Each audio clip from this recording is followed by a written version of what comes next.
the Russian economy is primarily driven by oil. They have lots of natural resources that they could be using, but they primarily use oil because that's the easiest thing for them to get and it's the most profitable. So their entire economy is pretty much based on oil, and they export. They don't use a lot of it for themselves, and so they just export all of it. The ruble has gone down because of the sanctions put on the Russian banks. The Russian banks there's private banks, but the main bank is state controlled.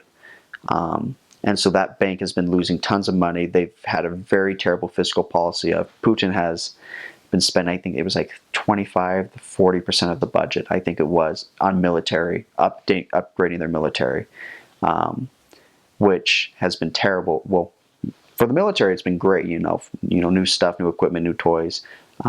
But for the populace, it's been terrible because that's cut out tons of social programs that they originally were promised the older people. Because Russia has not been growing. They have a negative birth rate. Families are not common in Russia. If you see kids, it's because it's with a mom but no dad. There's lots of divorced families. Most people will be divorced 2 or 3 times in their entire lifetimes. The first marriage lasts about 3 years, 3 or 4 years tops, before it ends in divorce. So they don't have a lot of. So there's not a lot of kids being raised, and raising a kid in Russia is expensive because everything's expensive there. So that on that part of it, there's not a lot of. That doesn't help the economy because all the young kids, they leave Russia. If the smart people will leave Russia and go to Europe or China or America to go and find better jobs and innovate and do stuff there. In terms of so that doesn't help the economy grow at all. So they just focus on oil and some of their other stuff. The ruble has been historically weak against the dollar ever since the end of the 1990s. Part of it has been because of, like I said, they've just focused on their economy has never been very good, and so they've never been able to repay a lot of their debt. The other part of it recently has been the sanctions. So the sanctions pretty much have frozen all the things that Russia can sell or buy, and so they're losing a lot of their high-tech goods, and so they're not able to do as much. So that's been driving their currency further and further down. And then with gas becoming as cheap as it is, it's tanked. They're not making any profit anymore. The Russian economy needs to diversify, but people are business in Russia is very different than business here. They're trying to implement capitalism, but they don't know how very well. One of my favorite examples of a Russian business is that a store in my mission, it was one of these big superstores.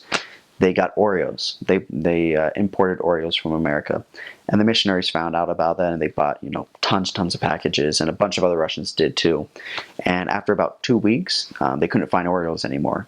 So they went and they talked to the manager, and they're like, "Hey, when are you guys gonna order more Oreos?" And the manager's like, "Oh, we're never gonna order Oreos anymore."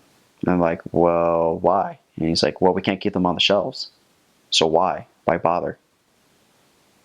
That's kind of in a lot of ways, that's kind of Russian business mentality type of thing. A lot of them are still stuck in the old ways that it's really hard for them to embrace new change.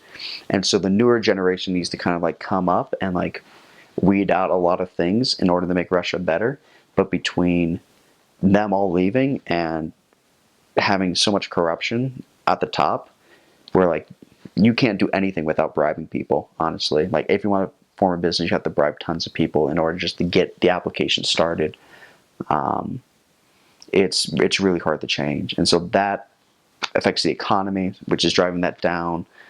And because they don't have a diversified economy, their monetary system, the ruble, is terrible, and that keeps plummeting with the price of oil. And the way that they spend their budget is not productive. And so living in Russia is really, really hard. And Russians don't make tons of money anyway. It's really sad. They make, I mean, most Russians don't make enough technically to pay off the rent for their house, like their apartments, for a full year. Well, actually, no, some of them do. That's a lie. They don't make a lot of money. Like, so they're living off of scraps, basically, but somehow they're still able to survive and still buy things and do things. They're survivalists, so somehow they survive, but change, fundamental, radical change has to happen. And it needs to really come from the bottom up. And until that happens, it's not, nothing, Russia's going to still be the way it is.